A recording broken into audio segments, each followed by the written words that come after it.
Hello students, কালকে আমরা এই গল্পটা মিলিয়েছিলাম। আজকে কিন্তু এটা আমরা স্টোরিটাকে 70 ওয়ার্ড সাজাবো। কি আছে? অ্যাক্টিভিটি 14-এর বি, ক্লাস 7-এর স্টোরি অফ প্রসাপাইন থেকে পেজ নাম্বার কি আছে? 85। Write a story based on the above clues in about 70 words. Add a title to the story. অবশ্যই একটা টাইটেল দিতে হবে। চলো এবার দেখিনি যে গল্পটা কীরকম হবে। টাইটেলটা রয়েছে God helps those who help themselves. God তাদেরই হেল্প করে যারা নিজেদের জন্য বাঁচতে শেখে বা নিজেদেরকে হেল্প করতে জানে। One day a cartman was driving a cart down a muddy road.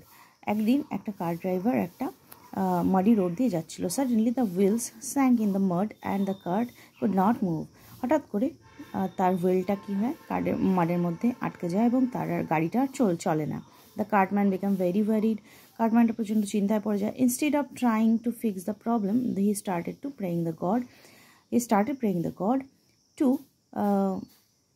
For help.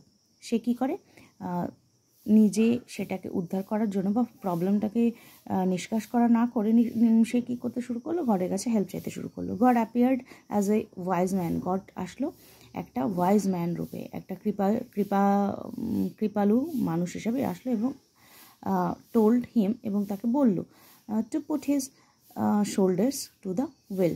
তার শোল্ডারটা বা কাঁধগুলোকে হুইলের মধ্যে দিতে বললো। The cartman listened and pull the wheel with great effort. এবার কার্টম্যান কী করলো, নিজের সেই গডের ইচ্ছেটাকে বুঝতে পারলো এবং নিজের কাঁধটা সেখানে কার্টের মধ্যে দিয়ে ওটাকে কিন্তু উঠিয়ে তুললো। Finally the cart moved and he realize that hard work is important and God helps only those who try to help themselves. এবার ও গডের ইচ্ছেটাকে বুঝে লাস্ট পর্যন্ত কী করলো, হার্ডওয়ার্ক লাগালো এবং নিজের গাড়িটাকে চালাতে শুরু করলো বা গাড়িটাকে উঠিয়ে দিল। এবার সে বুঝতে পারলো যে হার্ডওয়ার্কটা খুব দরকার, কঠোর পরিশ্রম খুবই দরকার, কারণ গড তাদেরই হেল্প করেন যারা নিজেদেরকে হেল্প করার চেষ্টা করে। ওকে, এটা ছিল আমাদের গল্পটা। তোমাদের এর মধ্যে কোনো কোশ্চেন থাকলে আমাকে কমেন্ট বক্সে জানাবে।